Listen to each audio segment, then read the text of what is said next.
Hi guys, ऐसे questions बहुत पूछे जाते हैं किसमें, इलेक्ट्रोकेमिस्ट्री में। तो देखो, जैसे कंसिडर द सेल, ये रिएक्शन दे दिया है। If the concentration of copper and Ag ion become 10 times, then EMF of cell का क्या होगा। तो देखो, सबसे पहले इस रिएक्शन को तुम्हें लिखना है। तो Cu से Cu+2 में जा रहा है, Cu से Cu+2 में जा रहा है, +2 इलेक्ट्रॉन आएगा।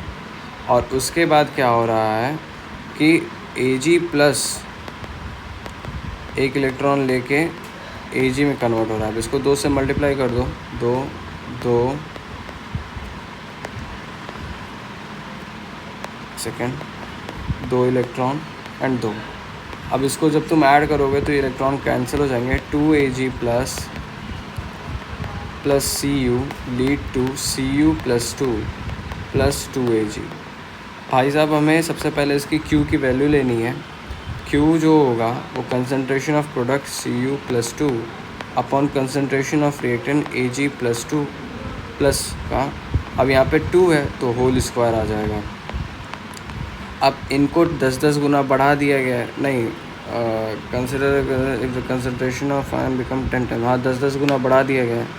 तो 10 टाइम्स ये हो जाएगा 10 Cu+2 अपॉन में 10 Ag प्लस का होल स्क्वायर होगा। तो वो 10 ना हो के क्या हो जाएगा, 100 हो जाएगा। तो इसको यहीं रखते हैं, यहाँ 100 कर देते हैं। अब देखो, ये हो गया तुम्हारा।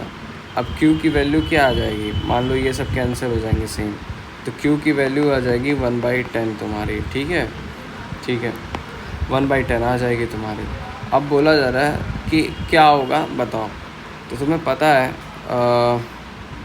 कंडीशंस देख लेना, 25 डिग्री सेल्सियस पे ही ऐसे क्वेश्चंस आते हैं।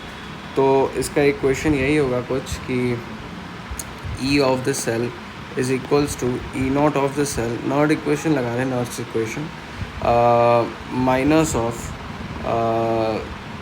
0.059 अपॉन में n इंटू का log Q होता है।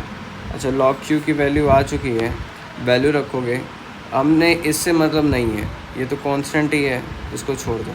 मतलब सॉरी, इससे मतलब नहीं है, तो हमने इससे मतलब है, तो इस पे रखते हैं। तो माइनस ऑफ 0.059 अपॉन में n की वैल्यू क्या होगी, 2 होगी। क्यों? क्योंकि दो इलेक्ट्रॉन्स का लेन देन हो रहा है ना, 2 इलेक्ट्रॉन्स का लेन देन हो रहा है, तो 2 होगी अपॉन 2 इंटू का log 1/10 हो जाएगा। इसको मैं ऊपर भेजूँगा तो ये हो जाएगा -0.0295 हो जाएगा, इंटू का log 1 माइनस log 10 हो जाएगा। ये ब्रैकेट में log 1 होता है 0।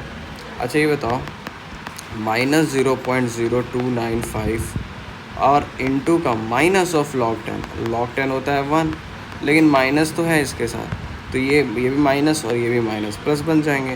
तो प्लस ऑफ 0.0295। यहाँ पे अब थोड़ा ये देख के बताओ कि ऐड हो रहा है कि सब्ट्रैक्ट। तो ऐड हो रहा है, तो यहाँ पे तुम्हारा E0 ऑफ सेल में बढ़ जाएगा, तो increases by 0.0295 will be the answer.